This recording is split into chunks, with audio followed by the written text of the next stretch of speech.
and Instagram. So today, we have a different topic today. I mean, we're doing finances as well. Mortal Group, what's going on, my brother? Doing finances today, but with a different twist to it. Typically on this channel, we talk about stocks, mutual funds, investment strategies, Bitcoin we talked about last week. But today we're going to talk about money and relationships and why it's important for us to have these important dialogues in whatever situation we're in. Some of us are single, some of us are unmarried, some of us are, single with kids. And it's interesting that the conversation about money is always complicated, no matter what your situation is, because it's either you're dating somebody that's within your wealth class or someone that's below your wealth class, and you're wondering whether or not this is going to be a good time to have this relationship.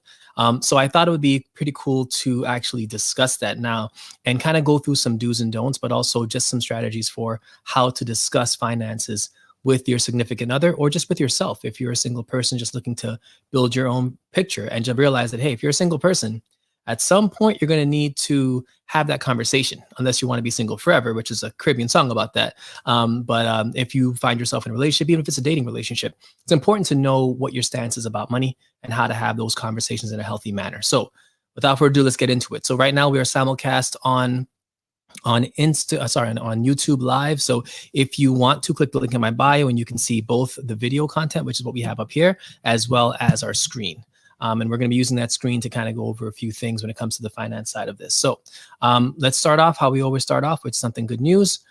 Today, I want to talk to you quickly about a lady that is running for mayor in a state. The state is St. Louis. Her name is Tashara Jones. I don't know if any of you know her, but she had spent since this is Women's History Month, we want to talk about some women right now. She spent 8 years in the Treasury Department in St. Louis and is now finally running for mayor. I was listening to her on radio today, the Karen Hunter show. She was actually a guest on there, and she was talking about what she would do if she was elected. Now, why is that conversation important right now? Some of you might be called to do certain things. Tashara was called to be a mayor. Other people are called to run a local community food shop or to, volunteer time at the food bank or, whatever it may be. Whatever your calling is, I need you to get on that, because there are people whose lives you're preventing from being helped by your lack of movement, right? So Ms. Jones, working in the Treasury Department in St. Louis, she saw a lot of the issues that were fiscally based because she was in that department, but she also saw things that were just strategically wrong, whether it was misrepresentation for Black and brown folks in their communities, not having enough funding in certain neighborhoods, looking at the zoning, like all of these things she noticed while she was in the Treasury Department. But it was only up until now that she decided to run for mayor. Now, this is a single mother of a young son, and she had to pray about it for quite some time before she decided to run. And that's what I'm saying. Like, all of these decisions that everyone makes on an individual level, they can impact more than just yourself. So just think of your own life and what you're going through right now, and just realize, like, there are decisions that you're making right now that can impact people if you just decide to go forward with whatever that vision is, whatever that impacting thing that you're doing is, right? So for her, her election is April 6th. Her name is Tashara Jones. She's running for mayor of St. Louis. If you're in St. Louis, please, if you have any friends in St. Louis, make sure that they come out and that they, vote. I don't care who they vote for, make sure that they vote. All right. So that was the news for today. Kind of wanted to touch on that real quick. So the second, and I'll go through all the segments we're going to have today. So the second segment is the market recap. We're going to go over the stock market over the last 2 months. We'll do that now. And then we'll go into our topic of money and relationships. So market recap, January and February. Okay. So for folks who are invested with us and understand, the different options that we were looking at when it comes to stocks and creating our portfolio, you guys saw that there was a lot of growth in January, right? January was a booming month. There was a lot of growth. I think I saw maybe 14 to 25% in my portfolio, just based on, the cannabis industry, based on tech, based on a couple of other key players. And right now, most of the stocks that you looked at earlier this month are all down today. They were down yesterday too. Why? Impact. So if you're on our YouTube, you can click on that right now. I'm going to share my screen. So actually, before I get into the economic impact, on our screen on YouTube, there is a statement about who we are and what we do. I just want to read this out to you guys because I think it's important for you to know why we do what we do. So just as we were talking about, people doing things in the community, it's important that we do the same thing. So our nonprofit organization called The Way, We have a philanthropy opportunity for folks. As a nonprofit, we aim to provide opportunities to impact our community by partnering with other grassroots organizations. The Way Challenge, if you found any value in the content, please support our mission to provide financial literacy to all. We will apply all donations to our program creation department. We're currently in the process of creating a financial literacy class for kids ages 7 to 17. The ultimate goal is to have kids manage our foundation's training portfolio and show them how to use the power of compounding interest to start their own portfolios eventually. Generation wealth begins with us, Alexia and Banaj, co-founders of The Way. So if you find any wealth in any of the conversations that we've had so far, feel free to click the link in my bio and go to our website and definitely give us a donation. I want to shout out Aunt Bev for her donation last week. Very appreciative of her. I want to shout out to Chevy again for her donation. Appreciative of her. And also for just supporting the channel. You know, I think for us, even if you cannot donate, literally just make sure that you're providing some type of value to your community, because we don't really require anything. This is free for us, right? So we hope that you all take that opportunity to do something for someone else. All right. So with that being said, we're going to go into, let me pull up our StreamYard here. All right. All right. With that being said, let's go into our market recap for January, February. So in February, we're seeing some losses. So I'm going to go on to our YouTube channel right now. We're going into the Treasury Department. Here's why. So right now I'm looking at on our screen. If you can see me, you can see our screen. We are looking at the Treasury. So anytime the interest rates move, either up or down, interest rates meaning Treasury rates. So the 5-year, the 10-year, any of those rates, if any of those rates move at all, stock prices typically fall. There is an inverse relationship between those two things. And I think that, again, when you look at monetary policy and how it's being utilized, that is one of the tools that, you know, our government uses to really encourage people to either invest money or to not make any money. Like, it's literally a one-sided deal where, you know, Treasury rates go up, stock prices fall as a relation to that, and the opposite likewise is true. So Treasury rates were going down the entire time since Obama. The rates have been pretty much at zero, and we've been kind of printing money like a wildfire. I don't know if you guys have noticed this, but we have been printing money in the United States like crazy over the last, I would say, 5 years, and specifically this year alone. And the national debt has gone up a lot. All of these things are leading to the idea that inflation is going to increase. Inflation is not a good indicator for folks, even though it needs to be in a healthy state. But anytime inflation is kind of on the rise, that just means that rates are going to go up, which is Treasury rates, rates at the bank, and stocks are usually going to fall. That's just how it works. When stocks are up, Treasuries are down. When Treasuries are up, stocks are down. So knowing that, it's important that all of you start looking at how your portfolios are allocated, and you start positioning some of your money into a place where you can take advantage of what's happening now. I recently saw a YouTube video, and it was about the market. It was about the fact that we've had 9 straight years of positive gains in the market. And this gentleman said something very simple. You know, when everyone is greedy, be fearful. When everyone is fearful, be greedy, right? That is the name of the game. And right now, people are being greedy. If you think about it, look at all of your portfolios. Look at all the gains we've gotten over the last month. Most people in here are looking at their stock portfolio and they're excited. Oh, and a special shout out to Mook Monster for also her donation as well. Samantha, appreciate you. Most people are being greedy right now. When you look at the price of Bitcoin jumping up over the last month, greed, right? But it's not really greedy. You're just taking, you know, you're getting profits right now. A lot of folks, there's a lot of hype for the market. But the most important stat is this. In the last 92 years, only 74% of the time was the market up. Okay. The other 26% of the time, the market was down in a recession. Those recessions lasted anywhere from 9 months, past like 9 months to maybe even 13 to 15 months. The last one we had was in 2008, right? So that was like the biggest one after the mortgage bubble bursted, right? So we have had a pretty good run. So basically look at it this way, right? For the last 10 years, we've basically seen gains the whole time. There's going to be a correction, and there is a YouTube video. I'm gonna attach it to the bottom of this live when I'm done. I just gotta go find it. But it's this gentleman, I follow him. He was kind of breaking down the fact that we've had such a good run over the last 9 years, that it's only a matter of time until there's a adjustment, a market correction. A market adjustment or recession is anytime the stock market drops by a certain percentage. Usually it's like anywhere from 5-10%. If it drops that much, that's usually when you know that we're moving into a recession. So we could potentially see something like that. And this is why I want you guys to know your strategy doesn't change.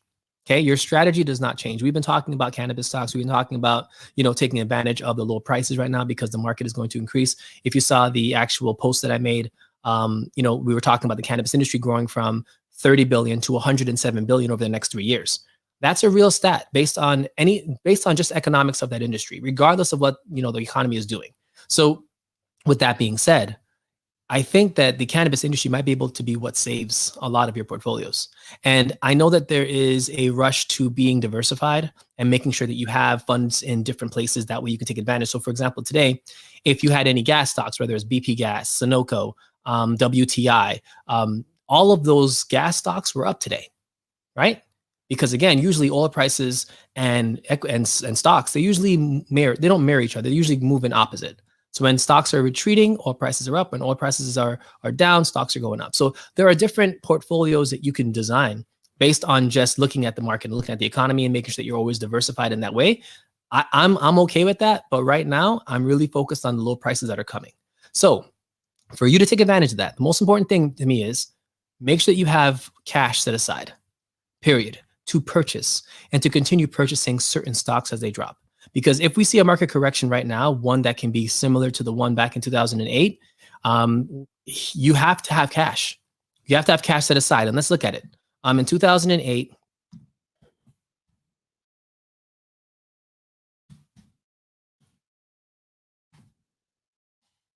we're going to look and see if we can find, let me go on Google here.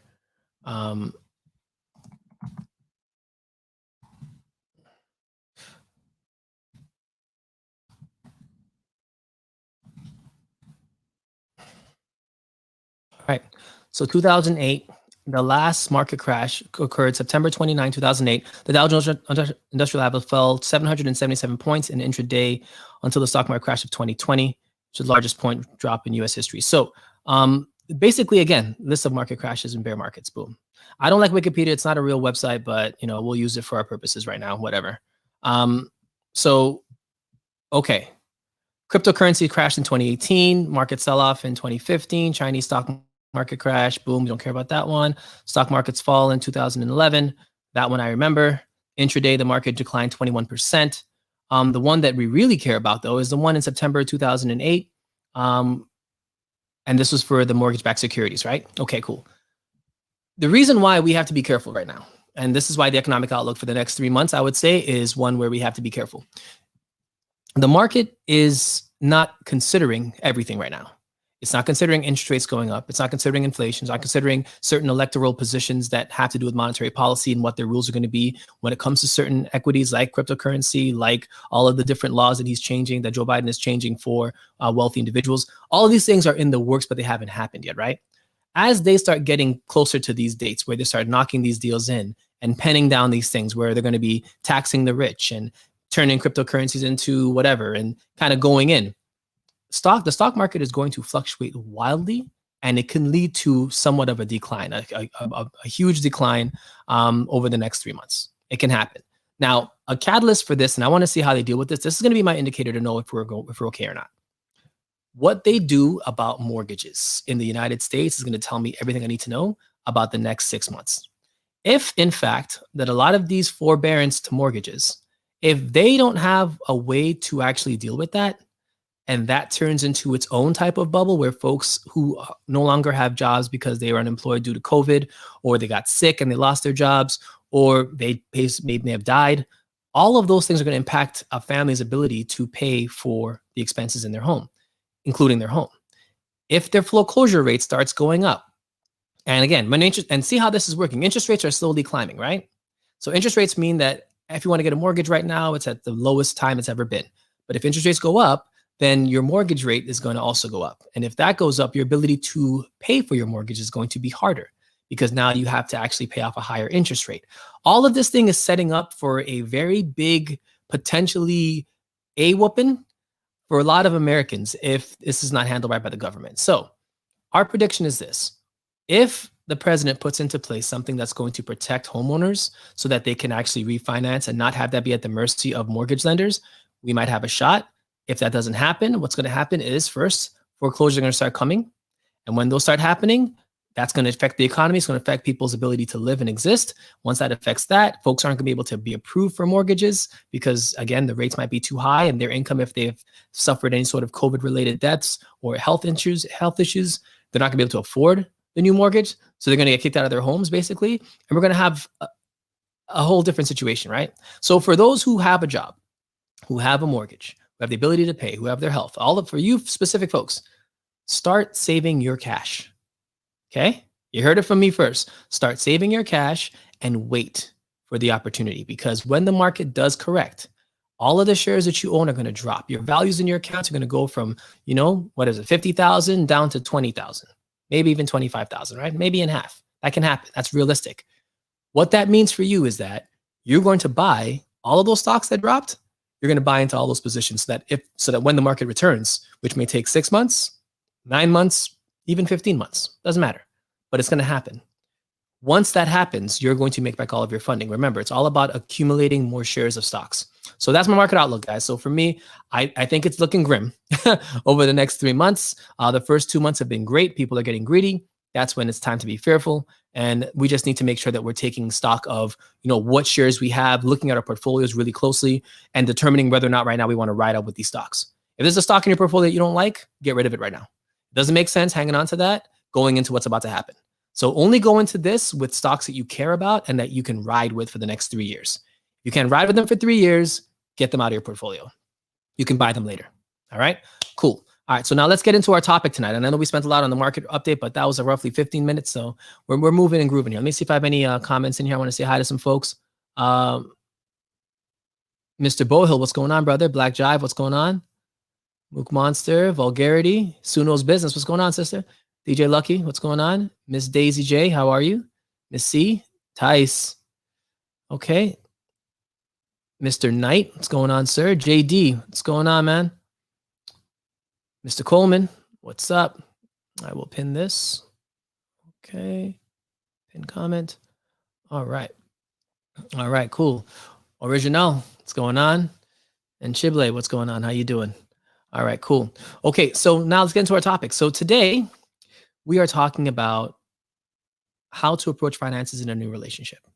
Okay. I don't have any notes for this because I don't need them.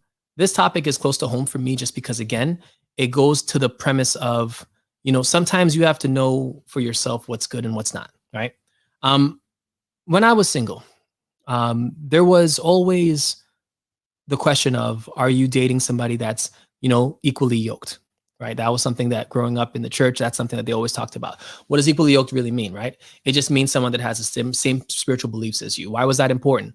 Well, that's important because if you're raising a family eventually, right? Or you're with this person and they're your partner, having a disagreement about religion or about which church to go to, what denomination to go to, might be a problem that leads to some type of, altercation that could lead to you guys not being, together anymore. I've seen folks break up over religion, break up over money, break up over physical contact or 5 love languages. I've seen folks break up for many different things, even an argument, right? So equally yoked just means that you're going into a relationship with somebody who is kind of on the same page as you when it comes to money, what your goals are for family, what your goals are for your own career. Someone that's in line with that. That's what equally yoked meant to me. So that was always important as I was single, as a single person. When it came to finances, however, as a male in this situation, men, you guys can speak up. This is going to be an open conversation, right? So as a man, we always want to, pay for things. So if I take you on a date, I'm going to pay for you. If we're going to go on Valentine's Day, which just passed this last month, you're going to get flowers. Well, I don't buy flowers. They're dead. So I don't like to buy those. I'd rather buy plants. But you get the point. Might buy flowers, chocolate, cookies, whatever have you. As a man, we want to provide. That's a part of our DNA. It's a part of how we are. And I think that really it's what makes us feel accomplished in a relationship.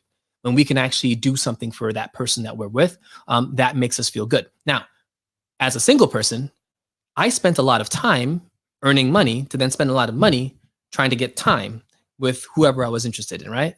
And that to me is the process for most men, because again, we have to spend money in order to get into those situations where we can learn about somebody, learn what their favorite colors are, take them to a movie, to dinner, whatever it may be. So for us, being financially sound is important, because in our first interview with whoever our partner is, they're going to look at us to see if we can actually manage ourselves.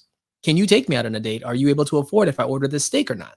Are you going to tell me let's go Dutch and let's, split the bill 50-50? Like, all of these things are questions that women might have.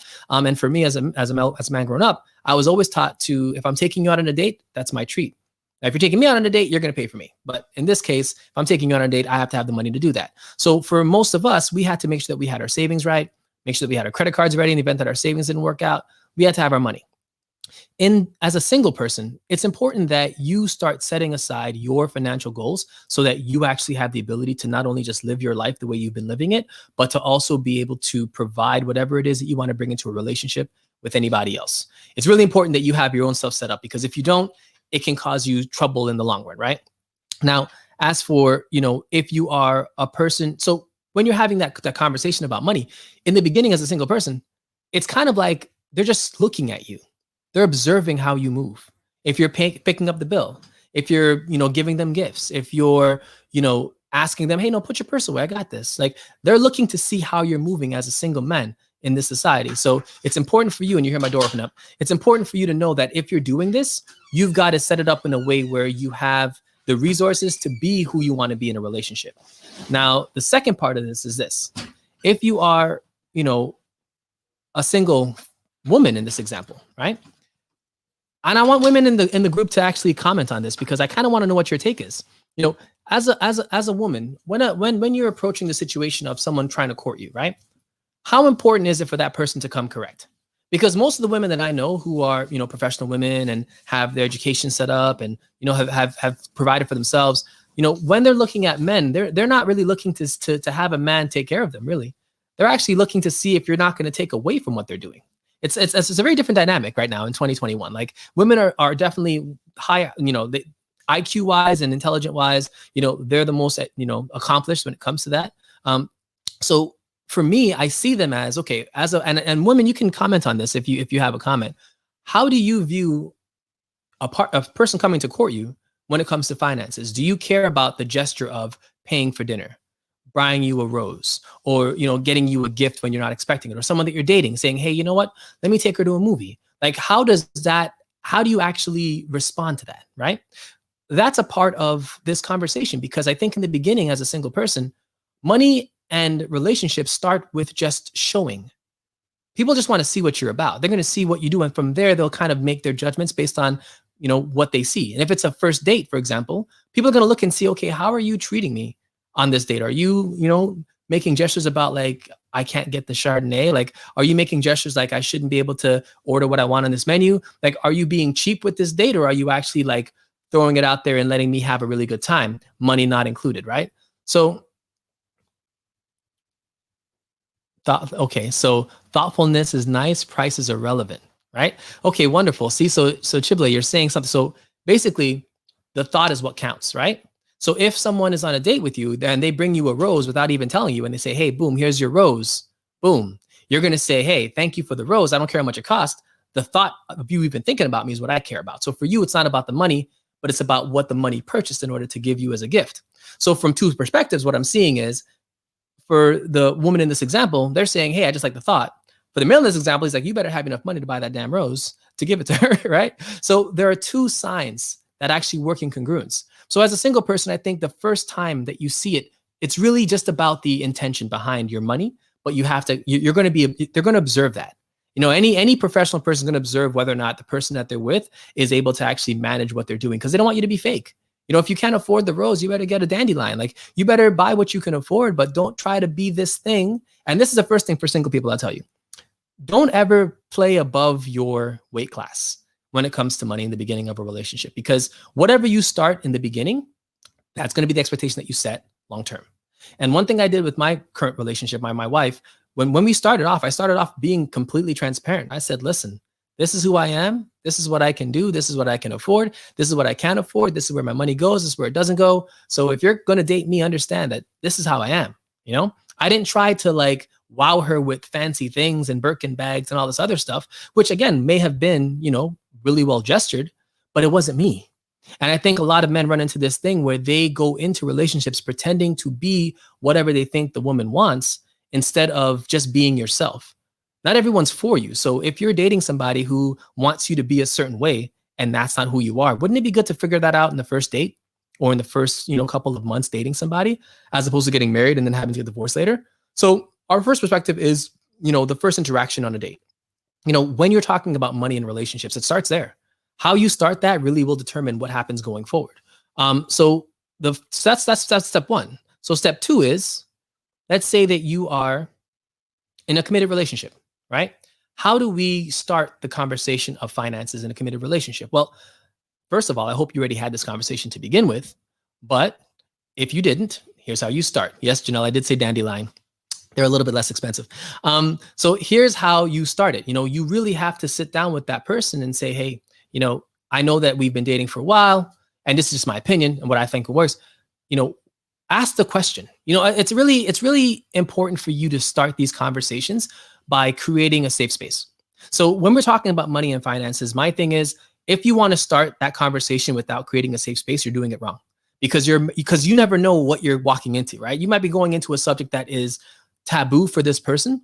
There are certain, ethnicities and certain folks who in their culture, they don't talk about money ever, period. Like, it's not discussed. It's not talked about. I have some friends in the UK who were like, wow, what you're doing on Wealth Wednesdays is really cool because people don't talk about money out here. They don't talk about what they make. They don't talk about, what they're investing in, what type of stock tips. They don't discuss money over there because it's a taboo situation. It's like, we're not talking about that. So in a relationship, those things trickle down into relationships as well. So my thing would be, start off with a question and say, hey, question for you. Do you have a 3 or 5 year plan for your finances? Start with that. Because by you asking the question, you're opening up dialogue as a regular conversation would be, and then you're letting it take it where it's going to take it. Like, you don't want to force that conversation, but you want to have it. For me, I think what worked well for me was, I'm a financial advisor, so it's really easy for me to get into this conversation, but I do it kind of backwards. So I'll do something financially, like let's say I'll buy a stock, or, I'll talk about, a company that I'm really interested in that I've been researching or whatever with my partner. And then they're like, well, what's the stock price of that? I'm like, well, as a matter of fact, have you ever invested before? Because I can show you a few things about invest. And then the conversation begins.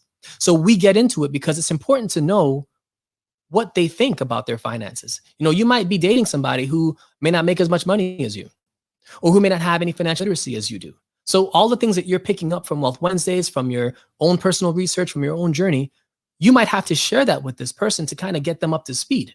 And there's nothing wrong with that in a relationship. A relationship is you two people building each other. There are things that my wife teaches me that I've never learned about, and there's things that I'm teaching her that she's never learned about. But together, we've both learned it, and now we can grow and develop those conversations. So it's really important that you look at, money and relationships as two sides of the same coin. Like, you're literally just doing something that's important in your relationship, and you're making sure that you're building that part up. Now, let's talk about the stigmas, right? So there's a stigma that, men cannot handle having their partners make more money than them, right? Okay. That's about ego, right? And if you're with a man that has ego about that as a woman, I'm just letting you know right now, that's something to note, note that. I mean, we all have egos. We all want to feel wanted. We all want to feel important. We always want our egos, we want you to kind of treat us like you respect us. We like respect. That's something that we run on, right? Especially in a relationship. So for us, if we have such a big ego that we can't handle a woman that makes more money than us, ask yourself as a woman, is that the type of person that you want to be with? Because if they're making that kind of noise and you're just dating, what do you think is going to happen when you're married? That could be the same person that says, hey, instead of you, working, just don't work. I'll take care of everything. And then when they're taking care of everything, they're now using that as leverage to squeeze the life out of you. I've heard stories. I've seen this on my Twitter timeline. I've seen this on my feeds. Like, there are folks who take advantage of those types of things because, again, their character is the most important part of this. Like, you have to judge people by their character, and having a conversation about finances definitely will bring out what type of character a person has, because it's a very transparent subject. You cannot be fake about money. You cannot be fake about your idea about finances. And for example, let's say that you're a single parent in the dating market, right? And you're dating someone who may not be as financially literate as you are, but you have a daughter, you have a son. So you had to be financially literate. You had to have your finances intact because you're taking care of a life. Okay, cool. If you're dating this person and they're not coming into your life, if you're a single mother or a single father, right? How do you start that conversation by saying, hey, I have a young child, and if you want to date me, how do you view, savings for the next generation or for kids? Like, do you want to have kids? Are you interested in, putting money aside for them? Like, what's your plan on that? Are you currently doing that? What's your current strategy? Like, literally having a conversation about what that individual thinks about funding children or funding the future of children, whether it's their education, whether it's getting them a mutual fund portfolio. I see Miss Alvarado, Janelle's on here, starting up with a mutual fund, all of those things. Like, are you having those conversations with these people? Because you need to. It's no longer okay to walk into a relationship and not know who you're dating. That's no longer a thing. We're all educated when it comes to using Google. We can always research anything we want. And we should have that level of confidence in our relationship to know that no matter what happens, you can ask these questions, because it's going to matter. Divorces are literally because of either infidelity, money, and maybe cultural or religious beliefs. Like, these three things are the three things that will kill a marriage, right? So if you're in a dating phase and you want to make sure that you're growing it the right way, why not address those three areas before you even get to the next stage, which is being engaged or being married, in a committed relationship long term, like with kids. That's the ultimate goal, I think, for most of us, to be in a committed relationship with somebody and then to have it produce something, whether it be children or to adopt. That's the ultimate goal that we want to have in a relationship. So for us to get there, you've got to take the steps in between. So don't skirt around the subject of money. Don't skirt around the subject of talking about finances, because again, it's a conversation that has to happen. It has to happen. No matter how you want to slice it, it has to go down. So the next thing I'll tell you is this. If you are in that conversation now, and let's say that the person that you're with isn't really open to having that conversation, one of the things that I find that works well is showing folks by example, especially when it comes to, what you're doing financially, to see if they're interested in that. So for example, if you're investing in something, talk about it, let it be known. Hey, by the way, I did you hear about this stock called NEO? It's this Asian auto manufacturer, and like they had good numbers, but they missed their mark. So their stock price went down by 10%. Listen, I think they could be the next, and then having a conversation about what you'll be surprised as to how that can impact somebody just by pulling them subconsciously into the conversation.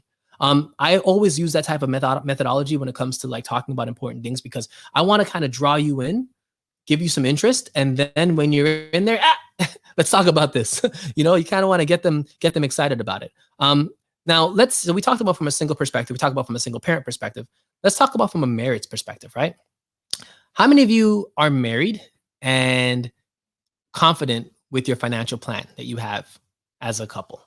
And I know there's not a lot of married folks everywhere, so I'm sure that's a small group. But how many of you know folks who are married and are happy in their marriages financially?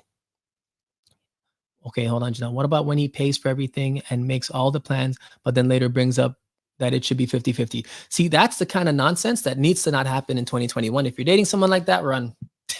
Janelle just put up an example in the chat that says, if you are dating a guy who says they want to, who pays for everything and then makes all the plans, but then later brings up that it should be 50-50 going Dutch. If somebody does that, and this is just my personal opinion, because they're not being transparent. One, they're not being inclusive when it comes to the planning phase. Two, if they're going to make all the decisions about whatever it is, they better be able to afford it. If you're expecting me to contribute to that, I should have a say in it. The same way that it's 50-50, the planning phase should be 50-50. Unless I'm planning your birthday, and if I'm planning your birthday, you can't tell me how to do it well. No, I'm planning it. I can't tell you what's going on, right? So that might be a case, but I'm not going to make you pay 50% for your birthday gift. So there's really no example where if you are not included in the plans, you are not responsible for the payment. It's that simple. The only time that could happen is if you are like in some foreign country or something, and you both need to get back home, and maybe this could help y'all get there. You may have to contribute to get your behind back to Canada or the States, wherever you live. But outside of that type of issue, like, you get fired. Someone said that. Off with his head. Yeah, you're gone. Bye-bye. Off with her head too. Same thing. Like, this applies universally for men and women. I'm not one of those guys that will say, hey, you can't pay for me. Ask my wife. If my wife says, hey, babe, I'm paying for this, I'm like, okay. When she was a girlfriend, hey, babe, I'm like, okay. I'm not so prideful that I can't let a woman that I'm dating pay for me. Like, I am A-okay with that. You want to pay for me? Boom. Love it. However, I'm not going to put you in a position to do that too often. So don't get too caught up with that. Just know that I'm okay with it, but you might get an opportunity to do that. You know what I'm saying? So that's just how it goes. Mortal group. Anyone that does that gets canceled. Yeah, cancel culture is real. Bev, fired. Yep. Yeah, Janelle, you better run. You better put your sneakers on too. Get some distance. That should be a marathon type of run. That even shouldn't be no sprint. It's a marathon. Just keep running. So those are the types of things that we have to look at. Like, there are toxic relationships in everything. Like, you have to be careful with that. And talking about finances kind of leads you to understanding whether or not the relationship you're in is toxic or not. You literally can tell just by looking at how that conversation goes. So in a marital situation, right? You're married to this person, you're now committed. The reason why this conversation is so important amongst married couples is this. If you get divorced, you're going to talk about finances then. And for a lot of folks getting divorced, I have a divorce attorney. He's not my divorce attorney because I'm not divorced, but he's a divorce attorney that I did business with. And I understand he gave me some, advice on certain things when it comes to divorces. He said this. He said that on your married day, you have people on their best behavior, full of love, right? And on the divorce day, it's the same people that were madly in love on their worst behavior of all time. Like, literally a 180, complete opposite worst behavior, right? They want, like, the person that you thought you loved is like not even that person anymore. Like, this person's looking to suck you, bust all of the things out of your life, male or female. And it's crazy because, again, when you think about divorce rates and how high it is in this country, it's something that involves finances, but it also can be avoided if the right questions were asked before marriage, if the right conversations were had before marriage. And sometimes infidelity strikes and you can't really, predict that. It's just something that happened. And then before you know it, you're no longer trusting this person. And without trust, your marriage fails, right? So there's a lot of reasons why it can happen, but let's not make finances be one of them. Let's not make the financial reasons be one of them.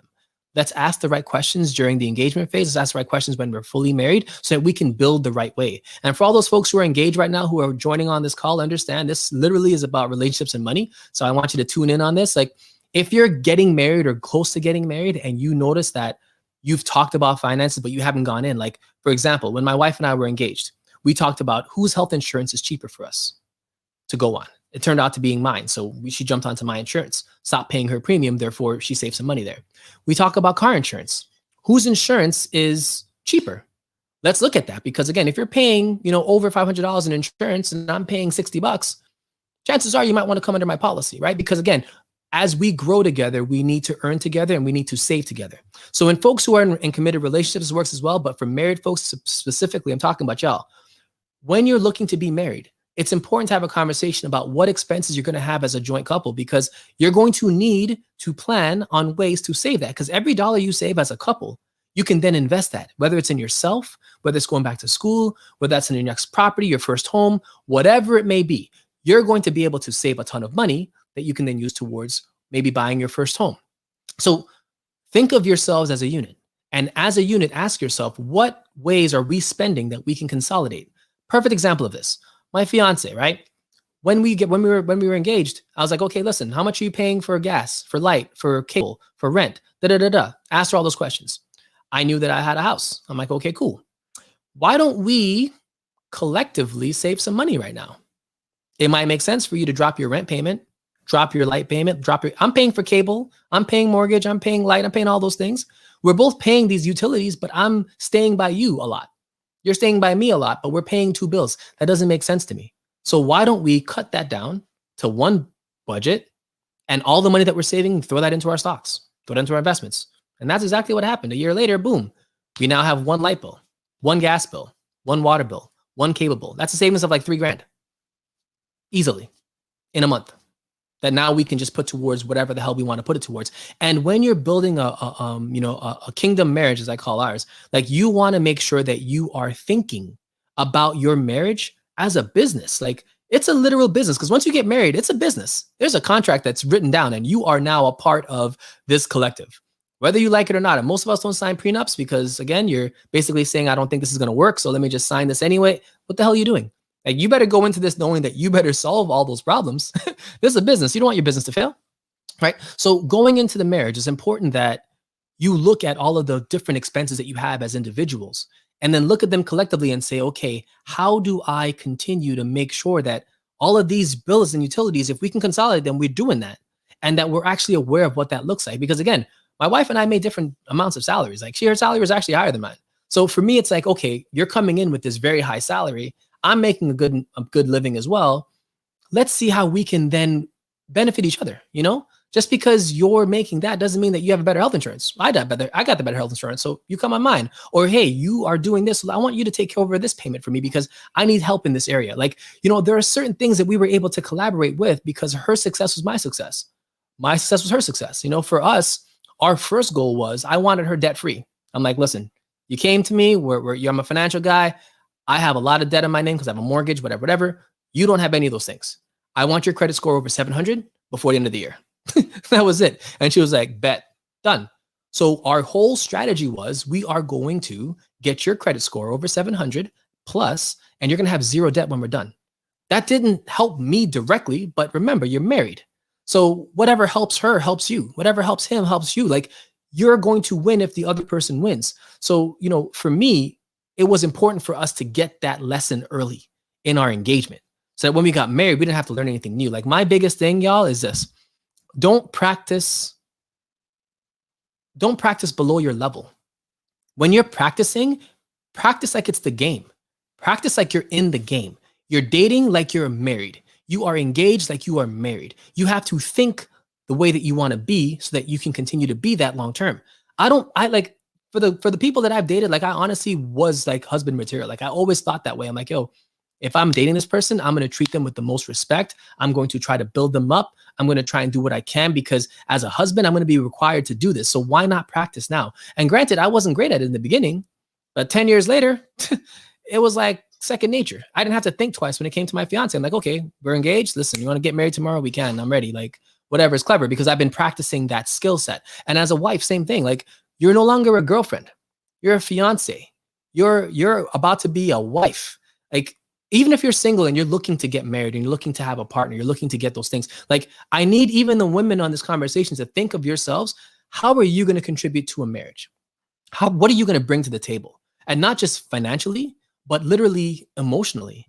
Are you stable in your personhood to know that if somebody comes at you sideways and they're your husband or your partner, that you can take that and say, you know what? I'm not going to unleash the fury inside of me right now on you because you probably lost your mind. I'm going to give you 5 minutes and I'll be back. Do you have the ability to not lash out and to just take your time to know that, hey, this is my partner. I'm mad right now, but this is my wife. This is my husband. At the end of the day, I committed to this person in front of God and my family. I don't care what they said. We're going to get through this because we have to. Like, are you there? Like, I told my wife, I'm like, listen, there's no back door here, huh? Like, first of all, I'm gonna board the back door. I'm gonna brick it so there's bricks. Like, and it's not gonna look like a nice wall, a brick wall. So if you want to run out that thing, you're gonna hurt your head. There's only one way in and out of this, and that's this front door. And if you come in this room, this is it. Like, it's locked on the way in. So if you come in and you close the door behind you, we all we got. We all we got. No back doors. Okay. If you go into a relationship thinking that there's a back door, especially when they're the right person for you and you've prayed on this, I don't care if they make you mad. I don't care. Get over it. Being married or being in a committed relationship is all about being humble. There are going to be days where you're not acting your best and someone still has to tolerate you. They still have to be tolerated. They still have to tolerate your nonsense.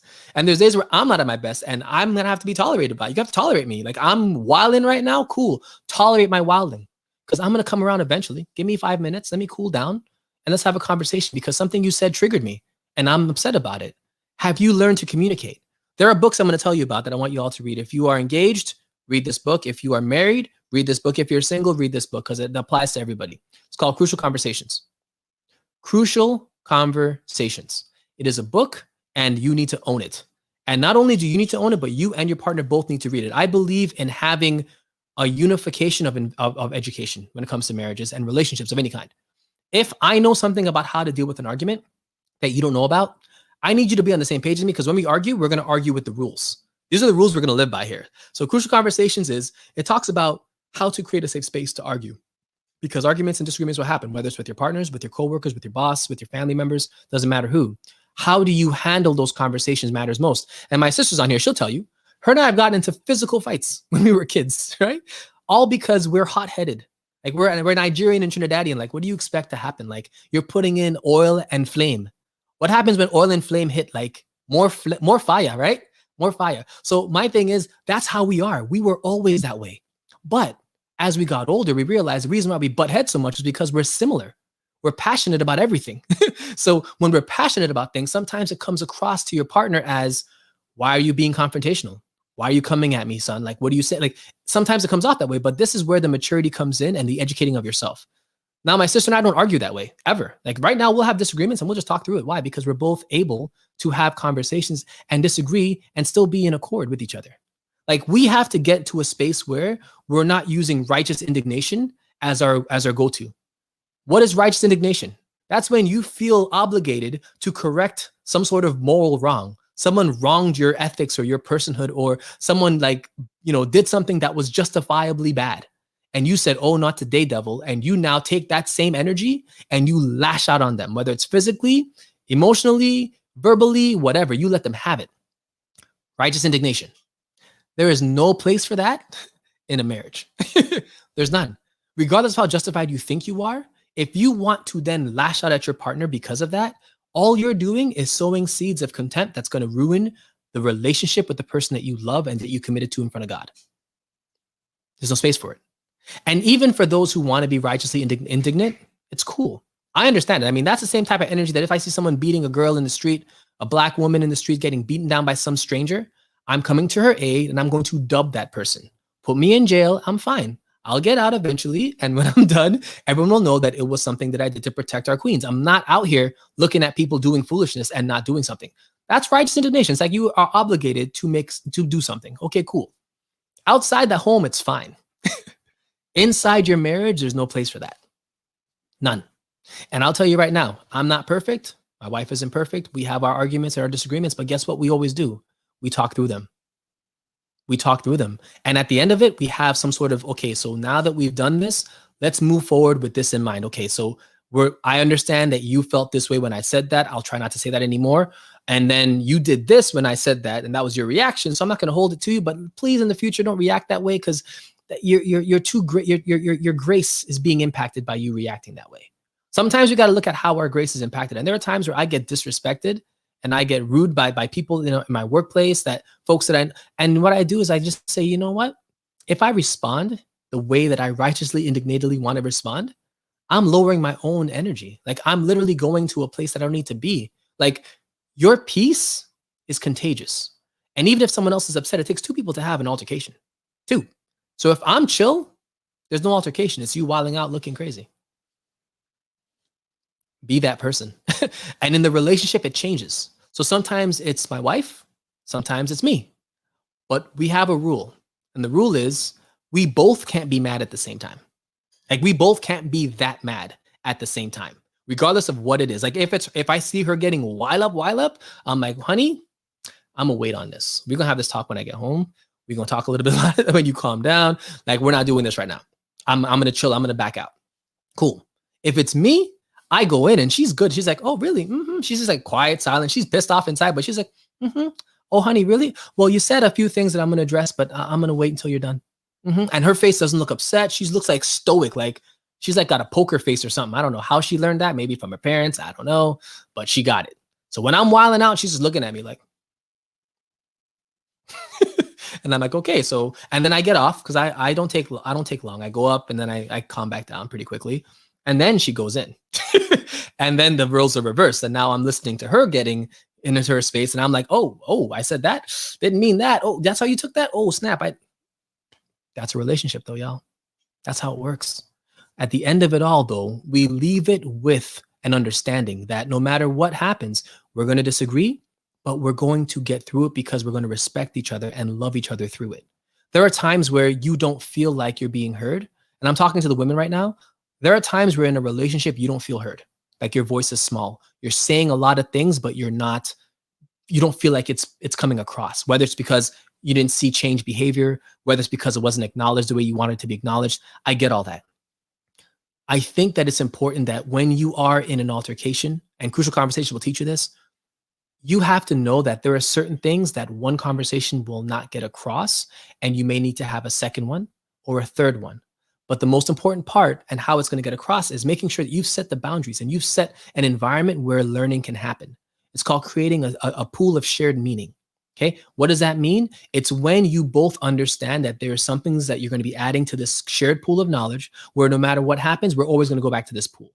But to partake of that pool, you have to be in a safe space. You have to feel like you're not being attacked. And that can happen to your partner. It can happen to you. If you're feeling like he didn't hear you or she didn't hear you, chances are she's probably still reacting to what was said or the situation. Wait, try to reassure him, reassure her that, hey, listen, I'm going to be here. No matter what we've argued about, listen, I'm still here. I'm always going to be here because I choose you every day. Let's talk about this when you're not as angry. And let's just get through it, okay? Sometimes it takes for you to just take a step back, get out of the emotion of the argument, emotion of all of that, and picture it this way. Like, we always say that we don't argue about each other. We argue about the situation of certain things. So it's never a personal attack on the other person. So it's like, let's say my wife's having a bad day, I'm having a bad day, and then something actually happens that's really bad. Okay, cool. I'm not coming after her bad day to say, well, this is why you're upset. This is why you're da-da-da-da. No, I'm going to say, listen, the situation that we're in right now is really because of X, Y, Z. Let's talk about the situation. Okay, cool. We both disagree on the situation, but the situation will solve itself. It's all about strategy. Let's figure it out. But at the end of it all, I still love you. You still love me. Let's make sure that we're not attacking each other's character or making sort of character assassinations when we're trying to prove our points. Like, you don't have to have a total disagreement in order to just not agree on something. You can not agree and still be amicable. We have arguments where we don't agree on the conclusion, but we still leave it amicably because, okay, listen, we're going to have to just not, we don't agree on this point. That's fine. Let's sit on it and let's pray about it. Pray about it. Let's see what happens, right? Sometimes that's the only answer. Because again, in a marriage, and you have to remember this, like, it's just the two of you. No one else can be the tiebreaker except God. So if that's the case and you both are on opposite sides, someone has to give in at some point. And that is where the magic happens, because you're going to start thinking about the love that you have for this person and realizing that, you know what, is this issue worth me losing the love of my life? Is this issue worth me losing the trust of this person? Like, there are folks who I see get their phone snatched. Folks who, are like, oh, who's this person in your DMs? Like, all of these things. I'm like, okay, you want to see my phone? Because if I need to show you my phone for you to like not feel insecure about this, I'm only doing this to help you get through that. But understand going forward that you don't need to be insecure with me because you need to trust me. I got you. And at the end of the day, you can't control anything that I do outside of this relationship anyway. We both have to trust each other. You go to work, I go to work. You go to the mall, I go to the mall. I don't expect you to go in a hotel and meet up some dude. You go to a hotel and meet some chick. Like, we're trusting each other. That's why we got married. So let's continue to remember that no matter what insecurities we all are dealing with, we have to, the pool of shared meaning is the key, because that's where you put all of the good stuff in. And that's what you're going to rely on, especially when people are acting outside of that pool. Like, listen, last week we talked about this. We said we're going to, not be upset about this. We're going to just talk through it. You're being mad and you're throwing things. That's not what we discussed. So take a minute. When you're back, let's have a conversation. I know that you're mad. It's okay. I love you. Imagine like ending an argument with I love you. That's something that you should learn, especially for folks who are getting engaged. So let me make sure that I'm still on track here. So 6 minutes left. I didn't touch on a single person with kids or divorced. So when it comes to money and relationships with when you're a parent with a child, it's important that you are even more selective than everybody else. Like, you don't have the luxury of making that mistake like a single person with no kids has, like an engaged person. Anyone with no kids, they're in a better situation than you when it comes to like having to make sure that they're right. Because again, if you bring the wrong person into your home, that person could abuse your child.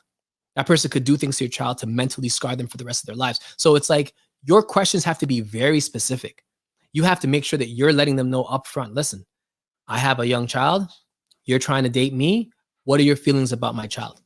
Are you interested in being a father or being a mother? Like, is that something you ever saw yourself as? And why hasn't that happened yet? You're 40, you're 50, you don't have any kids. Why is that? Is that something that's a decision or a circumstance? Like, ask the questions. You'll be surprised how deep you can get into that pool of shared knowledge, which again, the more you grow that, the better your relationship will be.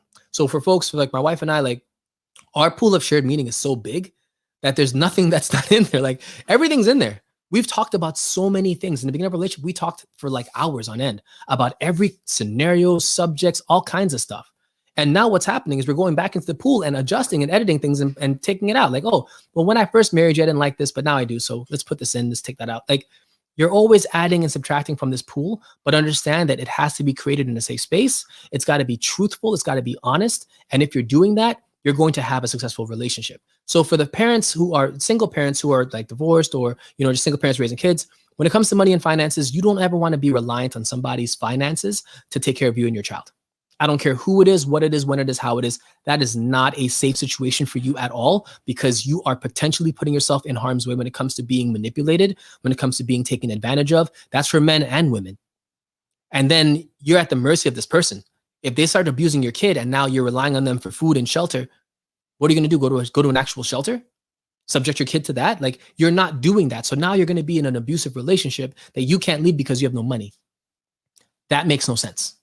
And this is why having a conversation about finances is the most important conversation to have if you're a parent, especially if you have a young kid. Doesn't matter, male or female, you need to ask those questions up front and make sure that you are not getting put in a position that's going to hurt you. Okay, let me read these comments. So you guys are going in on the comments. Oh my gosh, what's happening here? Oh, wow. Crucial Conversations by Al Switzer. Yep, I'm going to post that. I'm going to pin this. This is the book. My wife just put it on. That's the book that you guys should all get. It's in there. Okay, let's close that down. T. Yeah, you don't worry. God's working on all of us. Don't worry. It's just a matter of time. Okay. Janelle makes sense. That's a word. Communication is key for successful marriage. Yep. She learned it from me. Ha. Alex, don't be taking that credit. Don't attack the other person's character. That's a fact. Okay. And okay. All right, cool. All right, so let's wrap up with this. So we talked about money and relationships, but this was more of a relationship segment than it was a finance segment. I think all of you who have followed us for the last 28 episodes, you've seen us talk about stocks, mutual funds, economy, invest like an economist, all that stuff. But I'm realizing that our relationships that we have are just as important as the stocks that we pick, because guess what? Tomorrow the stock market can crash and all you have left is this partner. All you have left is your situation. All you have left is all the things that you could have planned outside of the market. Like, there's so many things outside of the market that are important. Like I said, if you're in a relationship with somebody and you're both expending on things that are similar, like, look at consolidating those things. Look at saving money in ways that are creative, because you're coming together, and it's important to save as much as you can when you're doing that, because over the next 6 months to a year, I'm telling you right now, all of you heard this now, over the next year, there is going to be mayhem when it comes to the financial markets, when it comes to the economy. It's going to be a SHIT show. Get ready for it. Start saving if you don't have a reason or a use for something, get rid of it. If something is in your house, if there's a subscription that you have that is not important anymore, you're not really utilizing it, cut it off. This is the time to be lean. This is the time to be very secure with what you have and to grow your nest egg. And I know I got some people on here like, don't save savings for like, trust me, if you save right now, knowing what's going to happen, I'm telling you right now, you can't look back at this video. What's this? It's March 3rd. The next 12 months is going to be mayhem when it comes to the financial markets. I'm telling you that right now. You better have saved your money. And if you follow us, you're hearing, I'm saving our money. 50% of our investments are going into cash. Why? Because what's going to happen next? All of the deals will be cash deals. Whether it be properties going on super discount, whether it be stocks dropping by 50%, whether it be whatever. The only market that I'm still going to be invested in, literally, is the cannabis space, because ain't nothing going to stop that. That's on a rocket ship. That's not going anywhere. I'm going to be double downing on those investments. And even if they drop by half, I'm buying more of them, because that market is literally a guarantee. Not a lot of things are guaranteed in life. I'm saying that I feel like of all the markets that I'm seeing right now, that's the only one that long-term I'm okay with, because 30 billion, 107 billion net cap, like that's where that market's going. I'm good with that 3 times. I'm good with that. I'll save my money there. But outside of that, I want you all to start saving your money and making sure that you have a liquid position everywhere. Have multiple savings accounts, have your credit card debt be zero, like get ready, because deals are coming. When markets correct, there's a lot of opportunity to get cheap stocks, to buy properties, to get into business deals that you would never get into if the market was okay. All of these things are going to happen. You have to be ready. And if you're talking to somebody, if you're in a relationship, if you're dating somebody, talk to them about their finances, because again, if they're not set the right way and then you start dating them, when the market tanks and they're not ready, they're coming to you for help. So like the example we had earlier where someone's trying to go Dutch after planning everything themselves, you don't want to be in that situation. So don't set yourself up for failure. Let's see if anyone has anything to say, because we got to wrap this up. Oh yeah, I got to wrap it up right now. Yeah, Chibley, that was good, right? I'm glad y'all enjoyed it. Next week, I'm gonna have my wife come on and be my better half and kind of go into the relationship section, because again, we've got to start talking about this. You know, there's so much stigmas around, you know, our relationships, especially people of color. We've got to get through these things, talk through it, and just be better for it on the other end. So I appreciate all of you. Thank you for your time. And just remember, like, save money. Save money as you can. Have conversations about your relationships. And just remember, no matter what happens, just continue to improve yourself and your position long-term. Okay? Love you guys. Have a wonderful time. I'll see you guys next week. All right? Be safe. Adios. All right. YouTube. So listen, thank you for joining us. I know we didn't have a lot of shared screen stuff, but I'll actually give you guys, I won't give you guys anything. I think that was good. Just remember to feel free to, you know, click the link in our bio. Make sure you check out our website. We are really happy to have all of you here. And again, like I said, you know, we are doing a lot when it comes to philanthropy. We're trying to set up this course. We're really close, but we do need a little bit of funding to get the infrastructure set up. We got to get someone to actually design the template for us. So that's going to cost a little bit of money. But again, money is the cost of, you know, doing things that are different and are new that are going to help people. So thank you so much for holding us down. Again, our website is www.theway.com, accent aigu on the E. Visit us, like, subscribe, donate, and we'll shout you out on our next podcast. All right, guys. Thanks so much. And I'll see you guys on the next time. Peace. And for all my Navy folks, appreciate you guys for holding us down. Appreciate you guys as watchers and listeners, man. Appreciate you guys. Stay safe out there. All right. Later.